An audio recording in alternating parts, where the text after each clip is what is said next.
Bonjour au peuple congolais, partout, Bissika, et Zoamibino, donc, Ngande Gonabino, Blaise, Père Double, Napesi Bino, Mbote, Bambote Yamingi.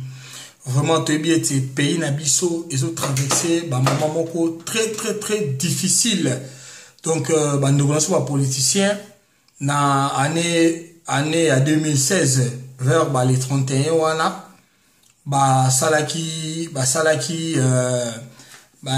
réunion oyo meke couper salandeko oyo Kabila un an de plus, donc bakor ya benga kiango bakor ya Saint-Sylvestre, donc 2017 mbeleki il fallait na 2017 on a fait nango, donc ndeko Kabila a sali sa élection, mais tout le monde qui ndeko Kabila a respecté ata et l'autre côté a sali c'est l'autre côté, donc on a wana bandeko laïque, donc ça qui marche et l'on a l'église catholique, ça qui marche pour les 31, puis surtout tout le monde marche vraiment, donc Salami peuple a répondu qui massivement appelle il y a bandeko laïque puis église catholique, mais chose étonnante tout le monde est que gouvernement en place, gouvernement d'occupation, beti batu, piller batu, donc sali onyo surtout ko sala, donc etali sibiso même que ngata on a vani natali makamo na bi voilà, même natanga mobutu to bana ko sala marche, mais to tikala ko mona makambo te au mona ke soda kota na pleine église, donc na plein culte, célébration eucharistique sanga to tombo la communion, bandeko bani ko menacer sango ko beta balakimogène na kati église et salimate. Donc tout ça on a pona kotalisa na biso bandeko ete mutu o azali na tête ya mboka azali occupant. Mutu o azali na tête ya mboka n'est pas un Congolais. Donc mutu azali na tête ya mboka za mona mboka te, parce que mutu azali mona mboka lokola de fait Mobutu azalaki malgré dictature na ye, mais abande ko sala makamna avec ba limite parce que eza bandeko na ye. Mais oyo azola ki sabiso vraiment ki azali mwana mboka te, azali rwandais nekaka toyebi, donc yango bomoni makamutu oyo ndeko oyo asali vraiment na minute oyo organisme ONG plutôt, et zotalisa donc bilan ya mort, donc ils allaient grave, donc kufi na niveau au sakanate, parce que bon on a été bango balobaka keyo voilà il y a 10 morts tout ça, non, parce que na Congo contrôler le côté, donc bakufi ebele, donc vérité et voyez banande tout monde qui va charner à maluku salamaki vérité et bima sima na banquette ça ko salema, mais tu que bilan vraiment déjà largement lourd, donc tu perds de bandeko encore une fois à cause il y a une seule personne, à cause il y a ndeko oyo Kabila oyo lingi kolongwa na mboka te, oyo mandat na ye ceci là, mais akangami atikali libela. Donc suite nango eloko musu na yesu sukoloba na poko na lelo tomoni que monseigneur Mosengo asangisi bato asali message à dénoncer acte oyo gouvernement en place et sali, à traiter bango même na message na yeke bazali anti valeur, donc bango mosika bazali wana ke, et donc banda lelo même bavandi wana ke bazana bango anti valeur, parce que muto azana valeur, mutu atanga, mutu azana conscience, tango bovani na mboka peuple apesi bino mandat, donc tango mandat sili bokoluka organiser élection afin que bandeko mususu remplacer bino, mboka est avancé, alternance salema. Mais comme bango bazana bango occupant, ndera biso bana diaspora toyebisaka bino politicien sur place que mutu avani na mutu mboka azali occupant, yango preuve yango tout le monde na comportement auto sali a outil ko sala, donc atali sibiso ke azana yo qui parle, il s'en fout des Congolais, il s'en fout de la constitution na biso, il s'en fout ya ba institution na biso, but principal na bango oyo chef na ye, autorité na ye Kagame atie wana ezali ko ya ko piller Congo, ko balkaniser Congo, ko boto la mabela Congo, ko teka mabela Congo ndenga zo sala d'habitude. Preuve ane to lo bango na sens nini, parce que tout le monde déjà même makambo azo sala, ce qui communauté internationale eza ko kokate na ko ya ko punir, ko dénoncer, ko pese ba sanction, ezali suite ke mabele na biso azokaba wa minere na biso epa na bango, mabele na biso azoteka yango, yango nazomona ke bato bozomona ke communauté internationale e kangi munoko. Donc vraiment ngai particulièrement na pesi le ngoni mingi na cardinal Mosengo, merci papa talaka totikali na yo. Donc papa kolemba te o eza mabele na yo, Kongo eza mabele na yo. Donc so yo bundeli yango te mutu musa ko bundela yango ate. To pesi merci. Donc ndenge biso moto ebi ke monseigneur Mosengo aza moto azangaka maloba te na munoko. Si s'agit aloba alobaka. Donc le ngoni ya monseigneur Mosengo. Mais eloko oyo eyesu sukosala pasi makasi na ye koloba na makambo bandeko na biso ba passer bakakenza ba Denis Lesi ba Soni ba lekaki na RTNC afin ko empêcher marche. Donc vraiment makambo na bandeko esali biso diaspora pasi esali peuple congolais pasi na nenga ko sakana te. Parce que ngana koloba na loba ngo mingi nazo partager même na bandeko bazo benga ngai na ba téléphone nazo sona bango nazo talisa bango ete bandeko boyeba ke soki lelo bozomona ki mboko na biso eza na situation oyo ezali nango boyeba ke ba église oyo toloba ke ba église de réveil eza na une très grande part ya responsabilité et donc eza na blocage makasi afin que toyeba ko franchir étape oyo ya libération mboka na biso.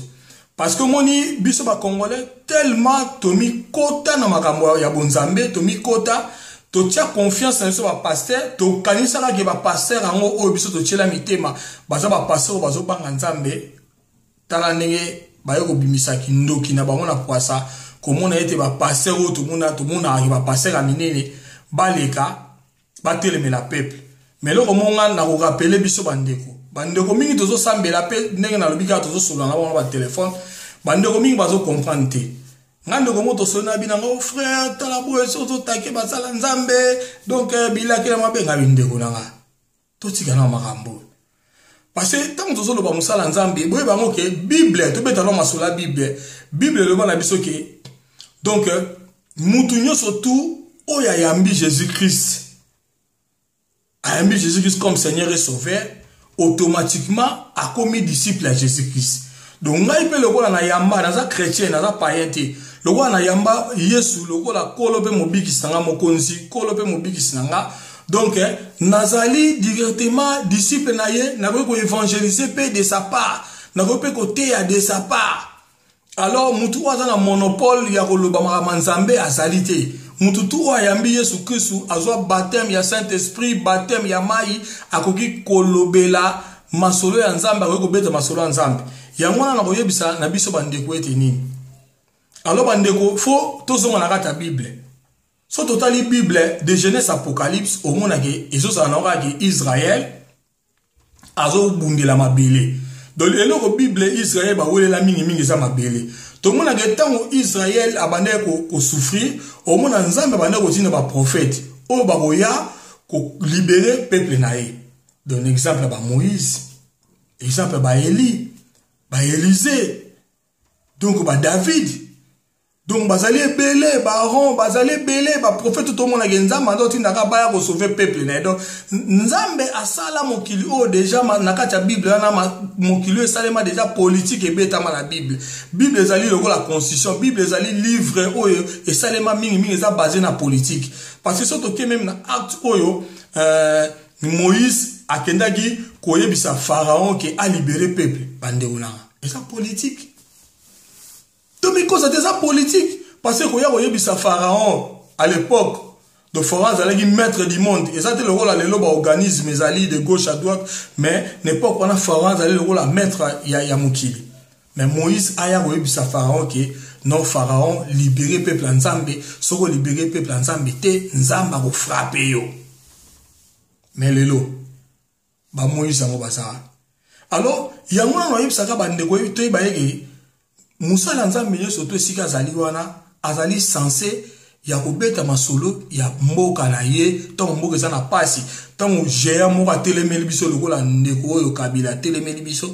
Donc prophète azala kata église pasteur azala kata église faut ba ko dénoncer misala mabe wana parce que Bible masolo ebete na Bible na tanga kala ba oyo ba masolo ba beta na ezaka masolo mo pona ko servir biso ba exemple na situation to za na molelo situation au Congo eza na molelo ba ndeko nanga ezali lokola kaka situation au Israël ezali na 4 na Égypte to za na mboka na biso moko mais to ba été to zali 4 na esclavagisme 4 na boumbu to za na boumbu ya pharaon wana eza lelo Joseph Kabila bandeko na botela mutu mumba a créé misalati a futa rabatiti ba hôpital malamu ezati classe ezaliti bon marché ti boloba ti mande ezala te ya zara wana et puis likambo ya pasi ndeko ngo yemoka bimi na sito datango ba politicien na biso to luka ngende ko ngalongwa yemoka lobike ye akokite mboka wana par une balle dans la tête. Donc, pour quitter Mboka, il faut bête masasi pour na kufa.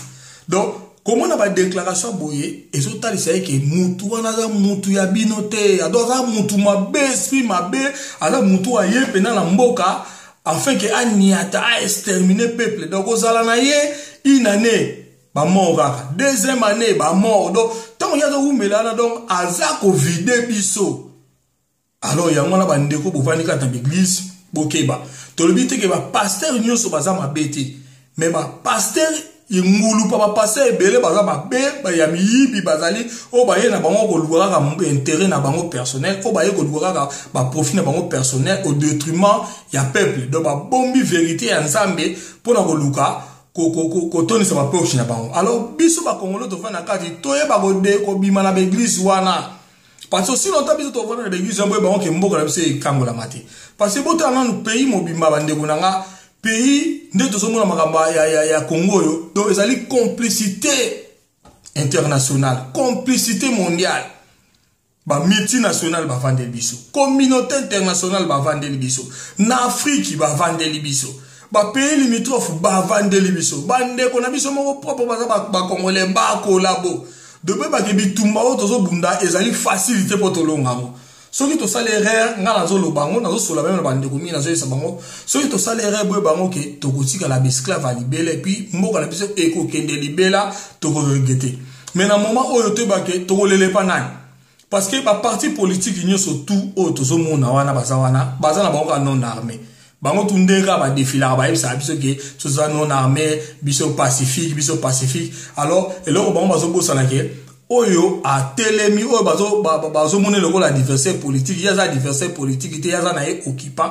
o avani na muto mboka wana donc yeso yi ada na fils donc Kadogo donc enfant militaire soldat il s'en fout ya ba corps il s'en fout ya loi il s'en fout ya ba constitution donc aza hors la loi aza mutu moko te ke bango bazo zoye neti tsiki mutu moko nini mais aussi longtemps bandeko ba aussi mbana bango pe minduki te aussi longtemps bandeko bazo banga ko dénoncer que pays za occupé to mona même ba policier musu bazo ba ke dictature OK dictature no qui passe ça ndenge moko te Kabila n'est pas un Congolais mais si mboka eza na mo contrôler na ba Congolais te Congo za contrôlé par ba Rwandais mais bandeko lokwa ba bombi na bango vérité tout ce monde ko mona mais biso bandeko su ba Congolais au lieu to la ta conscience bandeko ba Congolais au lieu to la ta conscience to telema to bundila mboka na biso moko mona ka ki bandeko Congolais biso moko to vandi na biso kata ba secte to kangami na biso kata ba église donc to sa ko linga ba église na biso ko leka na mboka donc bandeko mso ko mona ke ndeko finga même papa na ina mama na yeme ko fingele pasteur na été ko fingele église na été donc ba kangami kata na esclavagisme ya ba église. Alors solution à libération mboka na biso ko utawana ta zole la nzamba ko sala mais nzambe sa pesa mutu bandeko nanga nzambe sa pesa mutu nzamba ko sala ndeni okozela mila tchoko obo biso to génération sacrifiée to botama na époque Mobutu tozo kola tozo kutaka to ganga kaka dictature démocratie to longo la démocratie to senga Mobutu démocratie le 24 avril à cause de démocratie to ko misu non libération bambu les okende do to koli kaka na pasi na boumbu.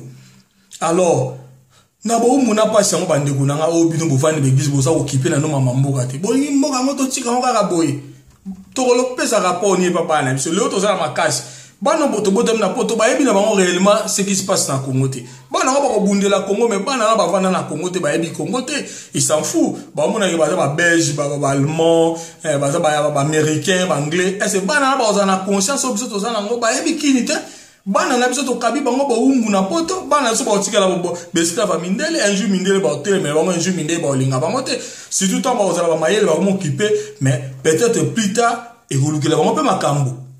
Alors biso le roi to zana na moi makache to tikala na bande konanga. Pourquoi pas ensemble to ya to lutter to militer pour na mboka na biso mais bande ko mingi baza indifférent. Na d'autres bande ko ba congolais mingi baza ba indifférent. So yo ye même lo baboye pour na conscience pour na éveil ya batu pour na ko réveiller batu. Mais au moins na batu ba s'en foutre na yo. Batu balingi na bango ma musique, batu balingi na bango ma théâtre, batu balingi na bango ba makambo bango balingi batu baza ko s'en foutre. Mais mboka ngo boye bango soke kei. Bandoko même boloba ke pona boloba neti biso boye bobike non to loba te parce que na kendara kini o kendara kini mais ce qui le mboka ngo ekei kini yango to kitango kini yango bo kendango alors bandeko to vani kata église tous conscience zala l'église mais boye bango peke par ya mboka ezali mabele basaka na bango te Israël na Bible to vérifier bientôt tant la Bible so bien Israël a salaka jeter na mabele so ki nzamba ndo otina ba prophète de temps en temps ba ya pour na peuple na c'est parce que ba ya ba ki valeur ya mabele ti le ba to bundila mabele alors biso ba congolais to la ta conscience parce que mingi même bazo lo bana ngana betaki di Solomon leki na bi nga bona ne leki bato ba yebinga ba kamaki na vai na nga na parler na bimité do na vandi na na legu na méchant ko sakana te so botali vidéo na nga leki donc na sala écouter longi donc kanda ko sakana te. Pourquoi? Parce que jour on a le 31 à talagi makambo les gars na mboka et révolté nga encore davantage et puis ça nga kanda ya ko sakana te parce que comme on modèle que mutu moko bayaka na mboka na biso na ba bot azaka dans le néa lelo aza multimilliardaire mais akomi ko boma biso ko beta basango ko saboter ba maman na biso ko piller partout donc aux yeux de tout le monde tout ce monde yango vraiment pesa qui passe mais au monde a même biso bande ko so ba congolais ba nso ba doganga la bango bonne année tokoti bonne année mbula sika mais bande ko bazo bosana ke bande ko na yo kuna na mboka ata baza bande ko na libumu te bazaka bande ko na yo bino ba botanga ba bible ngo bande ko to solo na bien to solo na bien bino ba bolo ba ke bokenda be église boza ba chrétien franchement mukolo yesu akoya na rappeler mukolo yesu akoya question nini yesu akotuna muntu pona muntu akotalola bisola ngo ezalakani akotuna ni eza simple la bible eza bango media 14 eza simple alobi yesu akolobani alobaki nazalaki bolumbu opesaki ngelamba kolata na reposa ya mai opesaki nga mai ya komela ayoka ginzalo opesaki nga biloko kolia nazalaki mopaya opesaki nga esika kolala andeko oyo bakozala jour wana baloba nini oh Jésus mais mukolo nini yo yokaki posa mai ozalaki bolumbu ozalaki mopaya na pese ko ndako esika kolala te to na servaki yo te na pasi na yo Jésus qui ça vous répondre Jésus qui ça vous répondre tout simplement à chaque fois au salaki makambo wana na ba ressemblant na yo te na bandeko na yo wana te oyo bazaki na pasi tout autour na yo donc au salaki amonanga ozo mériter royaume de cieux te après wana vous allez grincement des dents et vous la passe alors bandeko parole de Dieu est simple na lo bakango tout le temps na bandeko ke bible na bomona nde tout tanga nezo résumer ka ke Dieu est amour résumé na ngo yango wana nzamba za bolingo soko zangi bolingo okota lola te soko zangi bolingo okomona nzambe te yango boka nzemo bayemba bolingo bandeko moto azangi bolingo akomona nzambe te bolingo eleki donc soko zangi bolingo okomona ka na yo nzambe te mais loni to mona kacha ba congolais c'est un manque d'amour yozo sepela yozo kipe na yo te yozo s'en foutre aussi longtemps bandeko na yo bazali ba congolais bazo boma bango kamwenda ntsapu kuna na kamwenda ntsapu wana to mona nde babomi bato dénonciation ezalaka te mais ba congolais to sanga ba les premiers so to moni ke mutu mo akufaki na poto to mona bo changer ba drapeau ba France peuple oyo peuple congolais vraiment et ça la passe bandeko to la ta conscience c'est ça ba belé na biso Toko ba français, toza ba belge, toza ba allemand, ba anglais, ba italien, ba canadien, tout ça. Mais eza ba nationalité moko o tozwa. Nationalité d'origine, même so tout la tolo, toza ba congolais. Mboka na biso ezali Congo, mboka na biso to kobundela yango wana. Botika nanu kokobeta kara parce que ba congolais so tozomona makambo ezokende boye tozobeta kara. Totikeli makambo ka comme si totikela ngaka ba politicien, totikela ngaka église catholique donc biso ba miso tozokipe na biso te. So bo bengi marche to kene marche de 30 ans mona donc ebela ba congolais tozalaka na Belgique. Na ba France wana. Na ba Angleterre wana. So pena que tobito bimabo. Tozo bima pena même après 2 semaines tozo bima. Yo si moi quelque chose qui va changer. Mais problème c'est ndi ba congolais tozo s'en foutre na biso. Congolais tozo suna bolingote tozo suna bolingote tozo kipe na biso te. To kanga mika na l'église tozo ke ko samba tozo lanza mosa. Ah ngama ko sala kana yete. Nzama pesa mutu nyoso na maboko. Ayebisaka Moïse, tant Moïse abi elo onezo la kozana nga. Abine ozana maboko no za nini. Moïse abi nazaka na nzete voilà.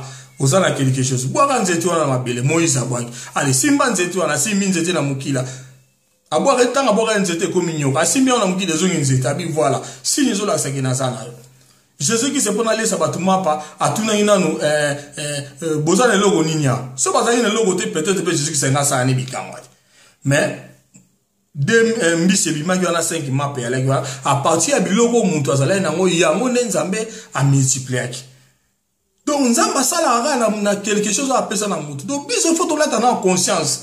Na ba Facebook, na ba WhatsApp, te ba ko véhiculer ba message o ezolo bela ba mambonga ko dénoncer. Ba profil na biso même to chaka ba drapeau mboka to ba ke pesa occuper to dénoncer. To beta ba karaté. To ça na sérieux problème.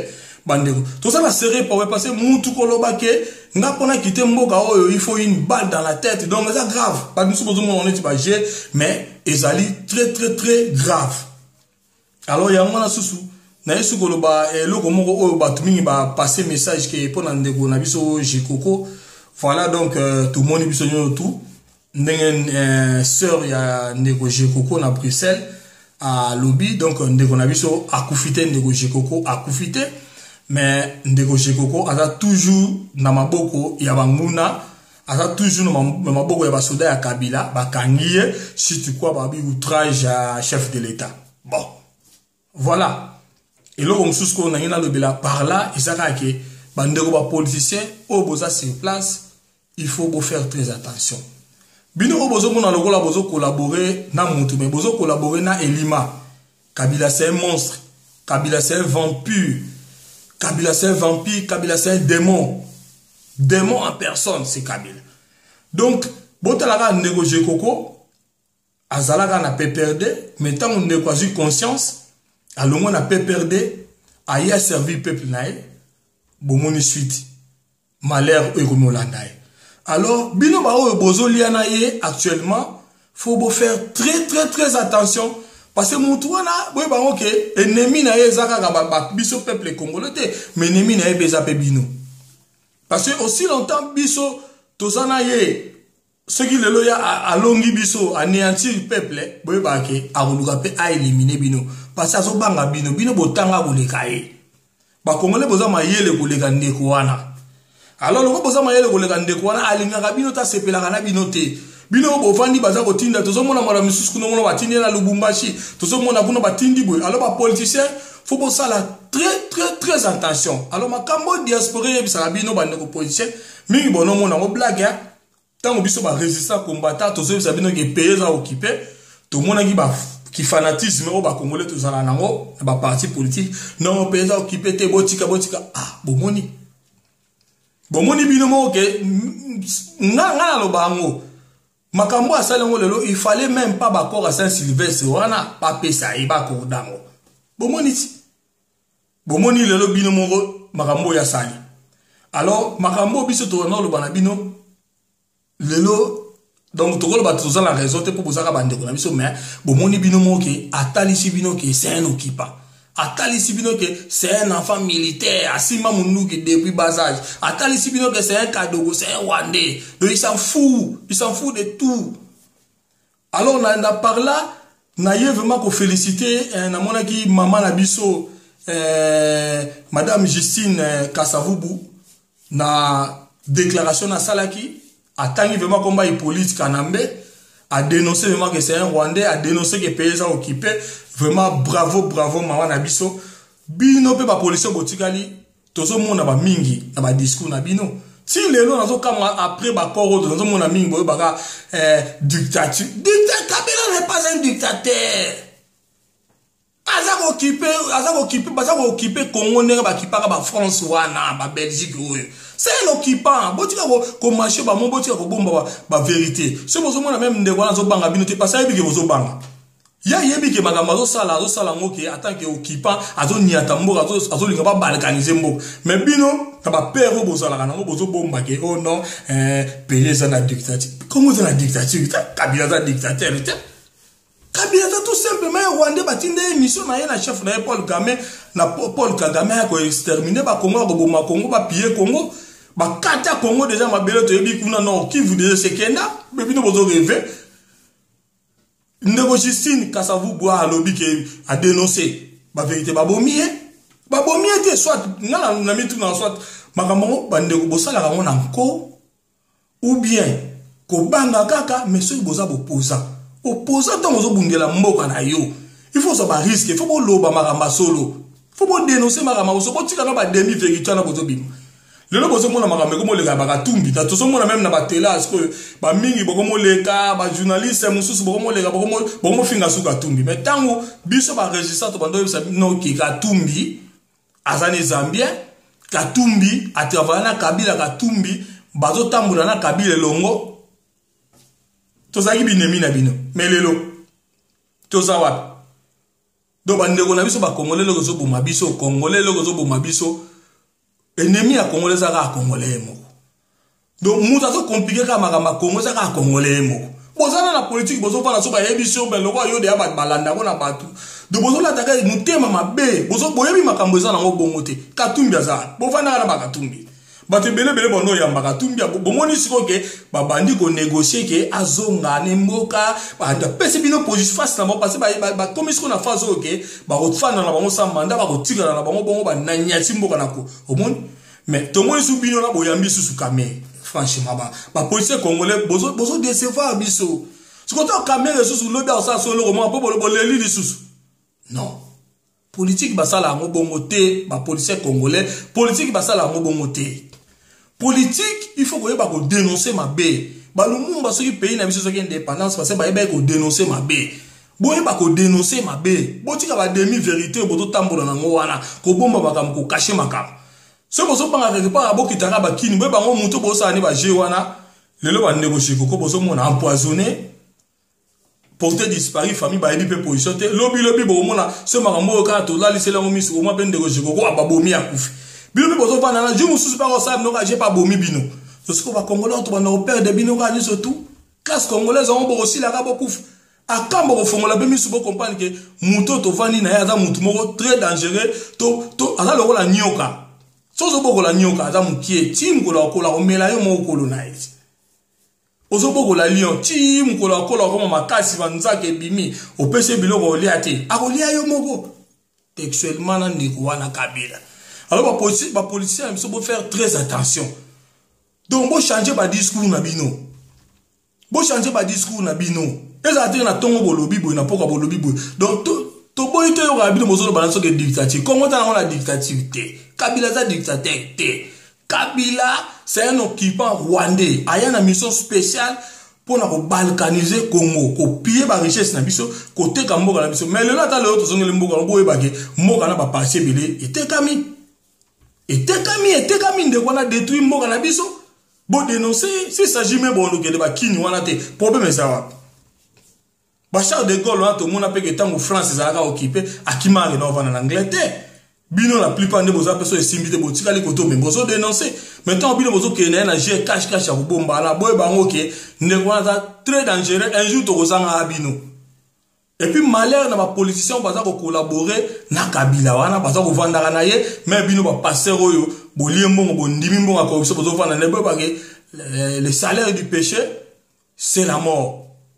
Bible so le bango ke tango ba injuste baza ko se multiplier peuple a souffrir. Alors Moussa Nzambe ko favoriser ba injuste na mboka. Donc bino ko favoriser ma injuste wana ba anti-valeur o monseigneur Moussa Bengiwa. Boza ko favoriser ba boza collaborer na bango.